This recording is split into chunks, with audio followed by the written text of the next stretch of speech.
Welcome to news అడ్డా. దేశంలో అత్యంత శక్తివంతమైన వ్యక్తుల్లో తెలంగాణ సీఎం రేవంత్ రెడ్డి. దేశంలో అత్యంత శక్తివంతమైన 2026 సంవత్సరం వ్యక్తుల జాబితాలో తెలంగాణ ముఖ్యమంత్రి రేవంత్ రెడ్డి 25వ స్థానంలో నిలిచారు. గత 2025 సంవత్సరం ఈ జాబితాలో 28వ స్థానంలో ఉన్న రేవంత్ రెడ్డి ఈ ఏడాది సర్వేలో మరింత ప్రజాదరణతో 25వ స్థానానికి ఎగబాకారు.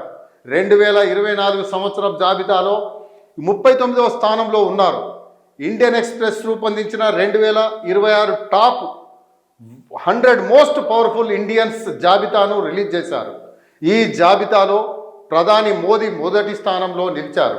వరుసగా 12వ సంవత్సరం కూడా ది ఇండియన్ ఎక్స్ప్రెస్ జాబితాలో నరేంద్ర మోదీ, అమిత్ షా మొదటి 2 స్థానాలను కైవసం చేసుకున్నారు.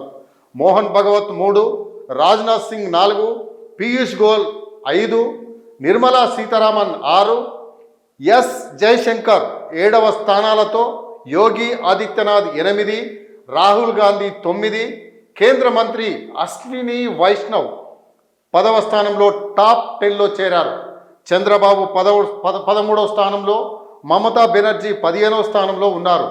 ఒక ప్రాంతీయ నాయకుడినే కాకుండా దేశంలోని అత్యంత శక్తివంతమైన చురుకైన ముఖ్యమంత్రుల్లో ఒకరిగా సీఎం రేవంత్ రెడ్డి చరిష్మా, తెలంగాణ రాష్ట్ర పాలనలో తీసుకువచ్చిన మార్పులు, వ్యూహాత్మక రాజకీయ కార్యకలాపాలు, దేశవ్యాప్తంగా ఇండియా కూటమిలో పోషిస్తున్న ప్రముఖమైన పాత్రతో ముఖ్యమంత్రి రేవంత్ రెడ్డికి ఈ గుర్తింపు లభించింది.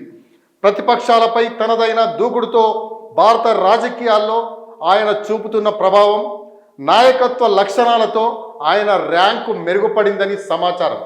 కులగణన, 42% బీసీ రిజర్వేషన్లు, తెలంగాణ రైజింగ్ 2047 విజన్ వంటి అంశాలు ప్రజల్లో ఆయన పాపులారిటీ పెరుగుదలకు దోహదం చేశాయని సర్వే అభిప్రాయపడింది.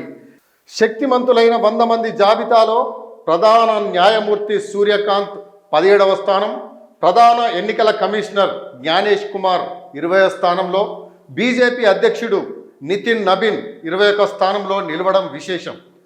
జాతీయ భద్రతా సలహాదారు దోవల్ కూడా 28వ స్థానానికి ఎగబాకారు.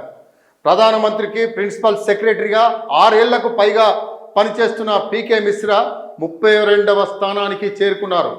కాంగ్రెస్ నాయకురాలు ప్రియాంక గాంధీ 35వ స్థానానికి ఎగబాకారు. ఏఐఎంఐఎం అధినేత అసదుద్దీన్ ఓవైసీ 34 స్థానాలకు ఎగబాకి ప్రస్తుతం 55వ స్థానంలో ఉన్నారు.